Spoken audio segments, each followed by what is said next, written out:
сайт. Ийм хөдөлмөр зэгэн. Хөдөлмөрийн гэрээ гэж юу вэ? Ажил олгогч хөдөлмөр эрхлэгч нь хөдөлмөрийн гэрээг хэрхэн байгуулах вэ? Хөдөлмөрийн гэрээ гэдэг маань өөрөө ажил олгогч, ажилтан хоёрын хоорондын тухайн хөдөлмөр эрхлэх харилцааг зохицуулах гол зохицуултын нэг зүйл байдаг. Тэгэхээр хөдөлмөрийн гэрээг хэрхэн яаж байгуулах талаар иргэд нэлээд мэдээлэл авах хэрэгтэй баг. Гол энэ маань өөрөө юу юм гэхээр хөдөлмөрийн гэрээ гэдэг маань өөрөө зөвхөн ажил олгогчийн зүгээс тавьж байгаа гэрээ биш.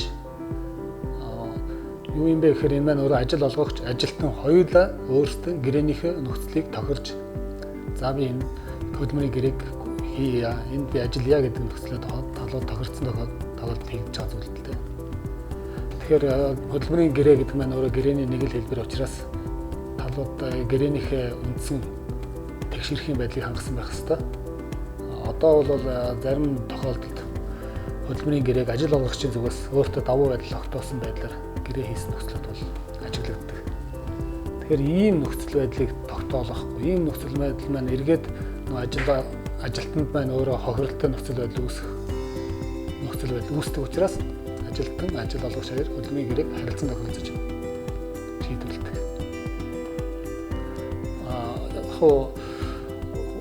Монгол улсын хөдөлмөрийн тухай хуулиараа хөдөлмөрийн гэрээг хэрхэн яаж хийх талаар тодорхой заагаад өгсөн байдаг. Энийг яаж ойлгох вэ гэдгээс шалтгаалаад хөдөлмөрийн гэрээг хэрэгжүүлдэг. Тэгэхээр хөдөлмөрийн тухай хуулийн дээр бол 21 дугаар зүйл хөдөлмөрийн гэрээг яаж байгуулах вэ? Хөдөлмөрийн гэрээн дээр юу заавал тусгагдсан байх ёстой вэ гэдэг заалт байдаг. Энэ дээр ажлын байрны тодорхойлолт, ажил үүргийн хуваар, цаашид цалин, хөлс, үндсэн ажлын байрны албан тушаал энэ болгоны үндсэн гэрээн дээр заавал тусгасан байж ич энийг тэгжиж энэ гэрээ маань өөрөө хүчинтэй хэлбэрийг олдог. За дараагийн анхаарах зүйл маань юу юм бэ гэхээр хөдөлмөрийн гэрээн дээр ажлын байрны тодорхойлолтыг хүмүүс тэр болгон анзаараад байдаг. Хөдөлмөрийн гэрээ байгуулсан л болоо гэдэг ингээд зааж. Гэтэл нөгөө хөдөлмөрийн гэрээн дээр хөдөлмөрийн гэрээтэй хамт юу байдаг вэ гэхээр ажлын байрны тодорхойлолт. Тухайн ажилтны хийвэл зохих ёстой ажлыг тусгаалan ширхэгчлэн заасан байдаг учраас энийг бол зайлшгүй анхаарах ёстой. Монголын хөдөлмөрийн нэгдсэн сайт. Хөдөлмөр зэгэн. Хөдөлмөрийн гэрээний 21-ийн 6 гэдэг 21-ийн 6 дугаар зүйл дээр яг заасан байдаг вэхээр талууд хөдөлмөрийн гэрээ байгуулахдаа энэ хөдөлмөрийн гэрээн дээр заасан нөхцлөөс гадна бусад нөхцөлийг тохирч болно гэж заасан.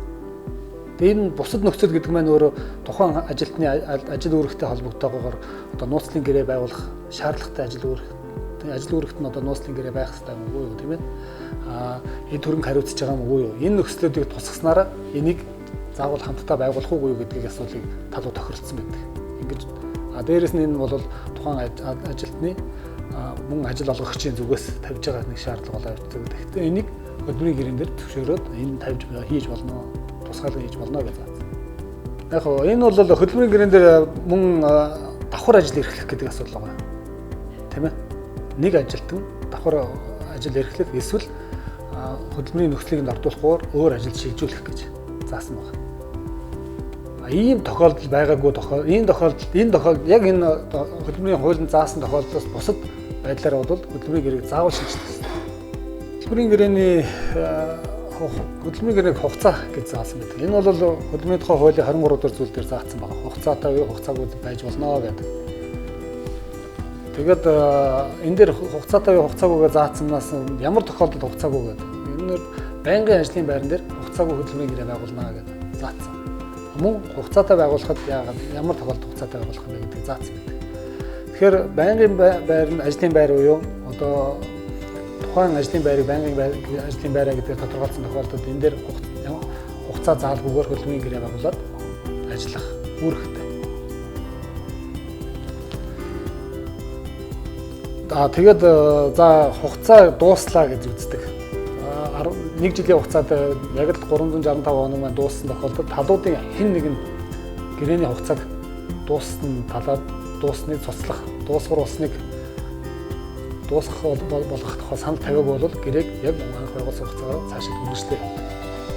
Хөдөлмөр эрхлэгч нь ажилд тогтворт сэтгэл ханамжтай ажиллахад хөдөлмөр эрхлэгч, ажил олгогч хоёрын тохиролцсон хийгдэх хөдөлмөрийн гэрээ маш чухал.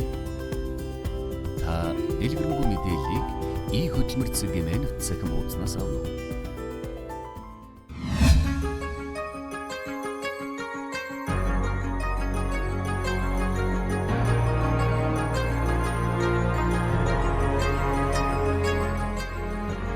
Монголын хөдөлмөрийн нэгдсэн сайт хөдөлмөр цэгийн